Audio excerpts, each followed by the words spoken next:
अगर इस मस्जिद को बचाने के लिए आपको जान भी देना पड़े तो जेल तो दूर की बात है, जान दे दीजिए। कोर्ट परिसर में, जिसे इंसाफ का मंदिर कहा जाता है, वहां आप नारा लगाएंगे और जज उस पर कुछ नहीं बोलेंगे तो यह मैसेज देना है कि यहां पर राज उन लोगों का है जो इस नारे को मानते हैं। 800 साल मुगलों ने राज किया है। अगर वो ऐसे नारे मुगलिया सल्तनत की अदालतों में लगाने लग जाते तो बताइए क्या होता।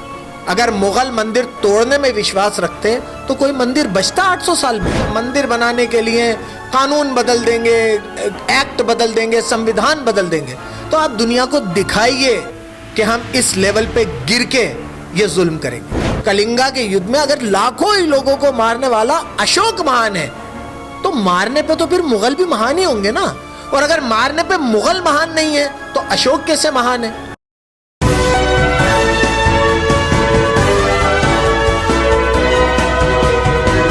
पल-पल न्यूज से मैं हूं आपके साथ नदीम अकरम।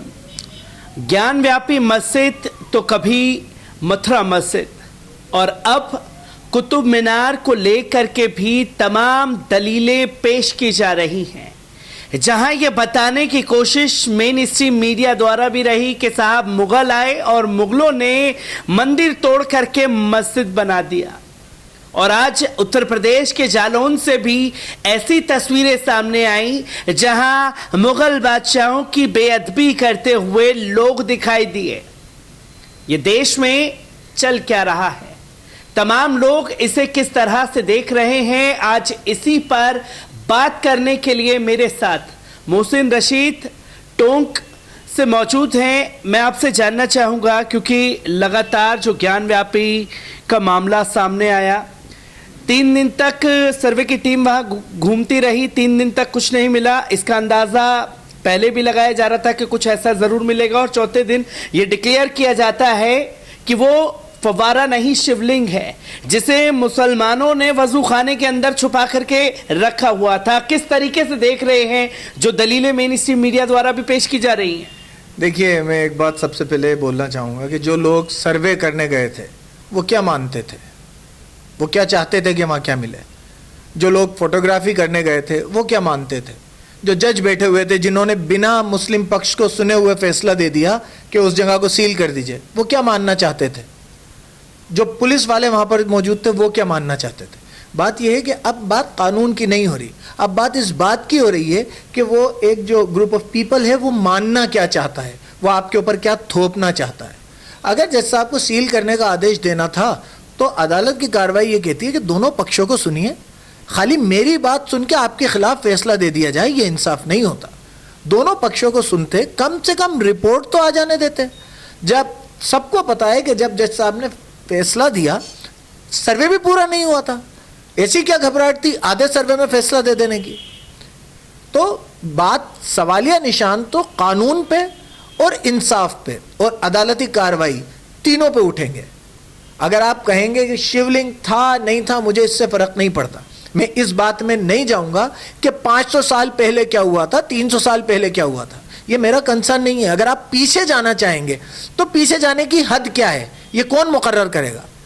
मैं नहीं कह रहा, भास्कर कह रहा है, स्वामी विवेकानंद कह रहे हैं कि जगन्नाथ का जो मंदिर था वो एक पुराना बौद्ध मंदिर था, हमने उसे तोड़ के दोबारा मंदिर बना लिया। क्या वापस देंगे बौद्धों को स्वामी जगन्नाथ का मंदिर? इतिहासकार डीएन झा लिख रहे हैं कि हिंदू राजाओं ने बौद्ध मंदिरों को, बौद्ध स्तूपों को, भिक्षुओं को, मठों को रोंदते हुए सियालकोट तक मार्च किया।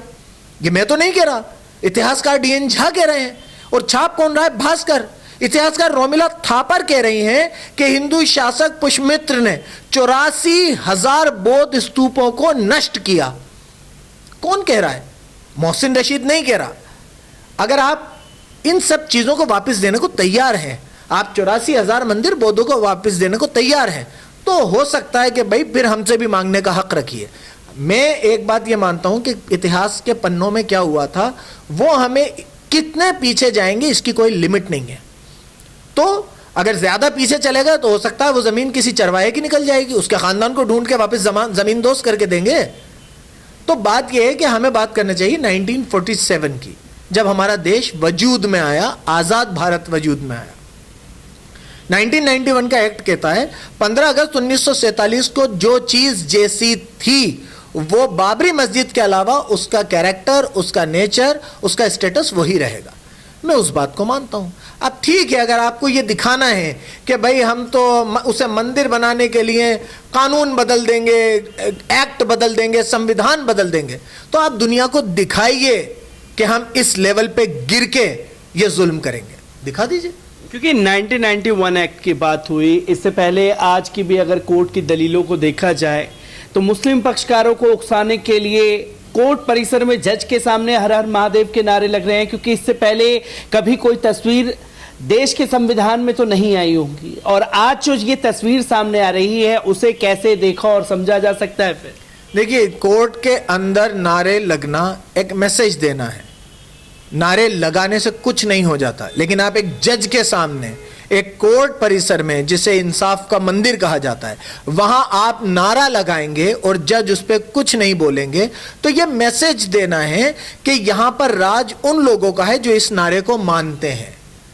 यहां पर राज कानून का नहीं है, यहां पर राज इस नारे के मानने वालों का है। जज साहब को उन सबको उठा के जेल में डाल देना चाहिए था।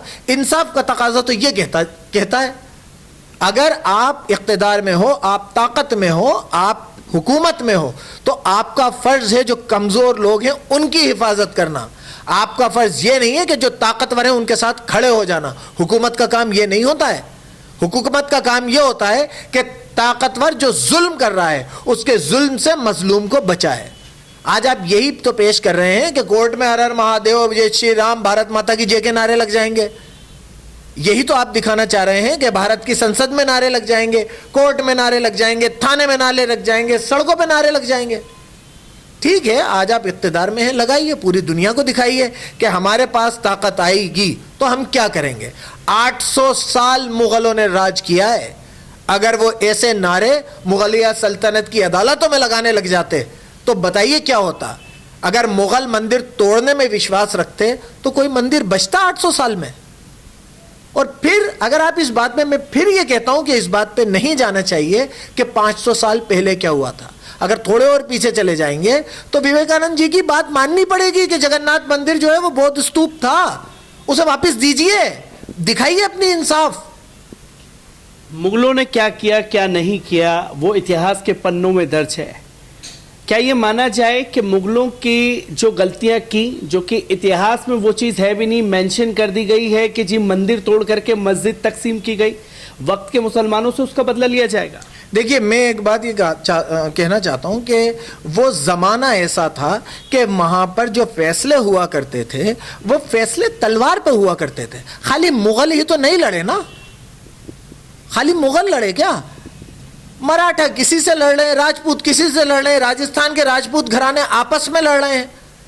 तो खाली मुगल लड़ रहे थे कि उस जमाने में तलवारें सिर्फ मुगलों के पास थी, पेशवाओं के पास, मराठाओं के पास, राजपूतों के पास तलवारें ही नहीं थी। वो जमाना ही ऐसा था कि जिसके पास ताकत हुआ करती थी वो अपना वर्चस्व दिखाता था। आप उस जमाने में अगर लाखों लोगों को मारने वाला अशोक महान है, कलिंगा के युद्ध में अगर लाखों ही लोगों को मारने वाला अशोक महान है, तो मारने पे तो फिर मुगल भी महान ही होंगे ना। और अगर मारने पे मुगल महान नहीं है तो अशोक कैसे महान है? डबल स्टैंडर्ड्स नहीं चलेंगे। आपको एक रूल सेट करना पड़ेगा।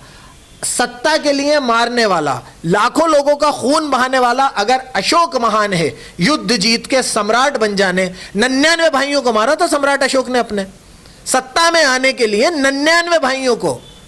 तो अगर अशोक महान है 99 भाइयों को मार के, तो औरंगजेब भी महान है। और अगर औरंगजेब आक्रांता है तो फिर भाइयों को मारने वाला अशोक भी आक्रांता होगा। डबल स्टैंडर्ड्स नहीं चल सकते। ये तो ये बच्चा भी कहेगा कि एक ही काम पे एक की आप तारीफ कर रहे हो, एक की आप बुराई कर रहे हो। और मुगलों ने क्या किया? मुगलों ने आपको कुतुब मीनार दिया, ताजमहल दिया, लाल किला दिया, भारत को एक बनाया मुगलों ने। उससे पहले तो सभी लड़ रहे थे ना, या सिर्फ मुगलों ने आके लड़ना सिखाया? भारत का तो कोई राजा या कोई सम्राट लड़ना ही नहीं जानता था।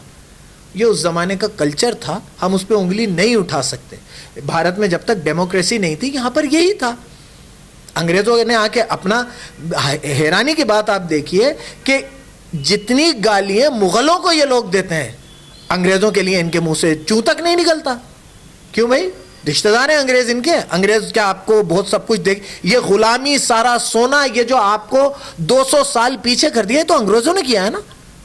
मुगल तो लूट के नहीं लेके गए, मुगलों ने तो यहीं रहे, यहीं बसे, यहीं बनाया। क्योंकि जिन जिन धरोहरों के नाम आपने लिए, ताजमहल, कुतुब मीनार, लाल किला, तमाम चीज़ें जो हैं, अब मंदिर था इसलिए वो तकसीम कर दिया गया। कुतुब मीनार को लेकर के बवाल, ताजमहल को लेकर के बवाल, ज्ञान व्यापी मस्जिद का मामला उठा करके देख लीजिए। किस तरीके से देख रहे हैं? क्या कोई नीचता की हदें हैं जिससे और नीचे जा करके गिर सकते हैं ये लोग? देखिए, इन लोगों को, ये जो हिंदुत्ववादी, फर्जी हिंदुत्ववादी जो लोग हैं, इन लोगों को पता है कि पब्लिक को बस ये धर्म की अफीम पिला दो, सिर्फ एक ये मुद्दा उठा दो, ये लोग पागलों की तरह लाइन में लग के हमें वोट दे देंगे। महंगाई की बात करना मेरे लिए बेमाने है, मैं वो बात ही नहीं करना चाहता, क्योंकि मैं जानता हूं कि ये जो आम लोग हैं ना, जो रिक्शा चला रहे हैं, जो मोटरसाइकिल पे घूम रहे हैं, जो अपने बच्चों की फीस नहीं दे पा रहे, जो दिवाली पे खरीदारी नहीं कर पा रहे, ये इतने नफरत में इतने पागल हो चुके हैं कि इन्हें ये कहाँ जा रहे हैं ये दिख नहीं रहा। ये अपने बच्चों को कैसा भारत दे के जाएंगे ये इन्हें दिख नहीं रहा है।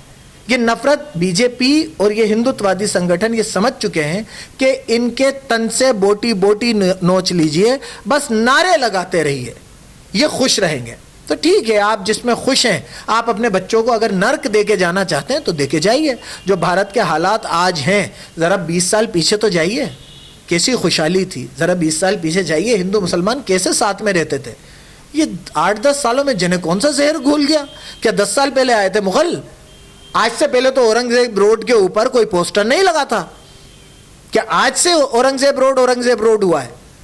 ये नफरतें नहीं थी, ये नफरतें बीजेपी और हिंदुत्ववादी संगठन लोगों के दिलों में घुसेड़ रहे हैं। और मैं एक बात बता दूं, इस चैनल के माध्यम से मैं सारे लोगों तक एक बात पहुंचाना चाहता हूं कि देखिए, इस लड़ाई को दो तरफा लड़ाई में मत पलटने दीजिएगा।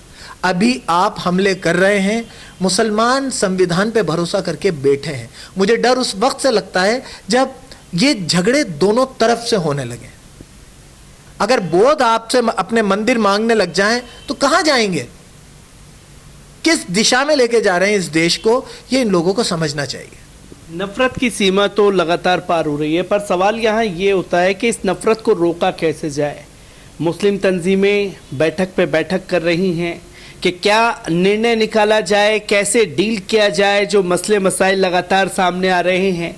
तो वहीं मुस्लिम तंजीमों से सवाल करने से ज़्यादा ज़रूरी है कि विपक्ष की पार्टियां कहाँ हैं।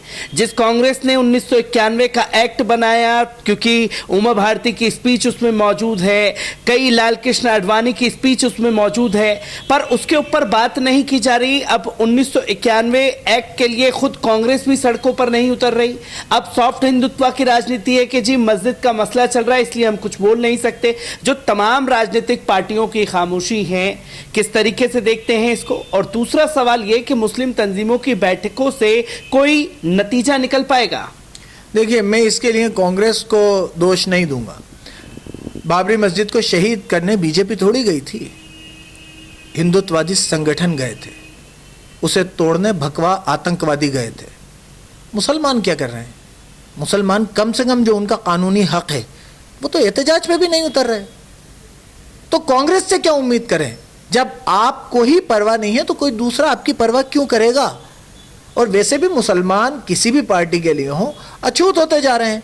ज्ञान वापी मस्जिद पर सबको ये पता है कि अगर हम इसमें हक पे बोल गए कि ये जो सर्वे हो रहा है ये गलत हो रहा है, जज का जो फैसला आया है वो गलत आया है, 1991 का एक्ट आपको ये इजाज़त ही नहीं देता कि 15 अगस्त 1947 को जो किसी रिलीजियस प्लेस का जो स्टेटस था, जो कैरेक्टर था, आप उसे बदल सकें। तो उस पर सुनवाई क्यों हो रही है? मैं आपसे ये कहूं कि मैं आपको इजाज़त ही नहीं देता कि आप ये मोबाइल लेके चले जाएं, या इस मोबाइल में क्या है ये, इसको आप एक्सेस कर सकें, इसको कुछ चेंज कर सकें। तो आपको देखना क्यों है? मुझे जवाब इस बात का दीजिए। जब आप इसमें कुछ कर ही नहीं सकते तो देखना क्यों है? आज मैं एक एप्लीकेशन लगाऊं कि भारत की संसद के नीचे मंदिर था साहब, तो क्या उसे खोद देंगे? जब तक के लिए सांसदों से कहेंगे कि भाई संसद में से निकलो, कहीं और जाके करो, अभी तो संसद खुदेगा, नहीं करेंगे ना। तो मस्जिद के लिए दोगला व्यवहार क्यों? अभी मैं किसी मस्जिद मंदिर पे ऑब्जेक्शन लगा दूं कि साहब इसके नीचे मस्जिद के अवशेष होंगे, तो क्या उसे खोद देंगे? ये सीधा सा एक मैसेज दे रहे हैं मुसलमानों को कि तुम अछूत हो और तुम्हारे लिए इंसाफ नहीं है। मुसलमान नहीं समझें तो ठीक है, आप हर तरीके का एक दौर आता है, आप अपनी बुरी हालत पहले से भांप के समझ जाएं तो बेहतर है, आप बुरी हालत में आके समझ जाएं तो भी बेहतर है, नहीं तो कल जूते खा के तो आपको समझ नहीं है। से मुसलमानों को डराने की कोशिश की जा रही है, पर ये जो मसले मसाइल चल रहे हैं, विपक्ष की खामोशी, मुस्लिम तंजीमों की बैठक पे बैठक, कोई नतीजा निकले या ना निकले, पर मस्जिद को बचाने के लिए मुसलमान ज़रूर आगे आएंगे।